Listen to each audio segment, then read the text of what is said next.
Hi hello welcome back to our channel అండి. ఇది ఒక చిన్న పిల్లలది హాఫ్ శారీ అండి. ఒకరు ఆర్డర్ చేసుకున్నారు. ఇది ఆఫ్లైన్ ఆర్డర్ కాదు, ఆన్లైన్ ఆర్డర్ కాదండి. ఇది ఫోన్ కాల్ ఆర్డర్. ఇది మా రిలేషన్స్, నాకు చెల్లి అవుతుంది, తను తీసుకుంది వాళ్ళ పాప కోసం అని రెండు తీసుకుంది. దాన్ని ఇప్పుడు నేను ప్యాక్ చేయాలి. ప్యాక్ చేయడం కష్టం, ఎందుకంటే నాకు ప్యాక్ చేయడం రాదు కాబట్టి దాంతో తిప్పలు పడుతున్నానండి. నెక్స్ట్ మా వారు వచ్చి దాన్ని ప్యాకింగ్ చేస్తారు. చూడండి, ఫస్ట్ టైం అది ఏం చేయాలో ఏం చేస్తానో నాకే అర్థం కావట్లేదు, కానీ ప్యాకింగ్ అయితే చేస్తాను.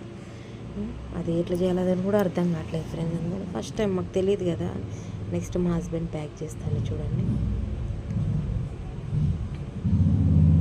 చూడండి ఎట్లా ప్యాక్ చేస్తున్నారో చూడండి ఫ్రెండ్స్. అప్పటికప్పుడు వెళ్ళి టేప్ తీసుకొచ్చి మరీ ప్యాక్ చేస్తున్నారు. ఇప్పుడు రెడీ ఫర్ డిస్పాచ్ చేయాలి. ఇట్లాంటి ఆర్డర్స్ నాకు చాలా రావాలని పూర్తిగా కోరుకోండి friends. Please and subscribe our channel and subscribe our support. Please support our